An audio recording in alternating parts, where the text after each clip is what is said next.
আসসালামু আলাইকুম, সবাই কেমন আছেন? আশা করছি ভালো আছেন। আল্লাহর রহমতে আমি অনেক ভালো আছি।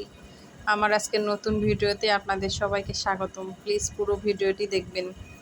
আমি কি দিয়ে কি রান্না করতেছি সেটাই দেখাবো আপনাদের। ছোট সাইজের একটা দেশি মুরগি আমি সুন্দর করে রান্না করার জন্য মশলাগুলো কষিয়ে নিচ্ছি। মুরগিটা যখন কষানো হয়ে যাবে তখন আমি এখানে কুচি করে রেখেছিলাম আলু, সেটা দিয়ে দিব। আলুগুলো আমি সুন্দর করে কষিয়ে নেব। এই পাশে প্রেসার কুকারে আমি ডাল রান্না করতেছি। এই পাশে আমি রাইস কুকারে ভাত বসিয়ে দিয়েছি।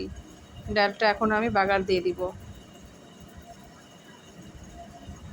আলু এবং মুরগিটা কষানো হয়ে গেছে, এবার আমি এখানে ঝোল দিয়ে দিব, কারণ এটা ভালো করে সিদ্ধ করতে হবে, কারণ আলুটা এখন কিন্তু পুরাতন হয়ে গেছে। এই পাশে প্রেসার কুকারে আমি আবারও কাঁচা কলা সিদ্ধ করতে দিয়েছি। এই তো আলু এবং মুরগি দুটোই আমার সুন্দর মতো সিদ্ধ হয়ে গেছে। এখন এটা অনেক সময় ধরে ভাজতে হবে, বারবার নাড়তে হবে যেন নিচে থেকে না লেগে যায়। এই পাশে কড়াই আমি শুকনা মরিচ ভেজে নিচ্ছি। কলাগুলো আমি ভর্তা বানিয়ে নিব। এই তো সব রান্না আমার প্রায় শেষ। এখানে ভাত হয়ে গেছে, ডাল, এটা আমার রাতের তরকারি ছিল। এটা হচ্ছে কাঁচা কলা ভর্তা এবং মুরগি এবং আলুর ভাজি। এখন সবগুলো বাসন আমি ধুয়ে নিব এবং রান্নাঘরটাও পরিষ্কার করে নিব।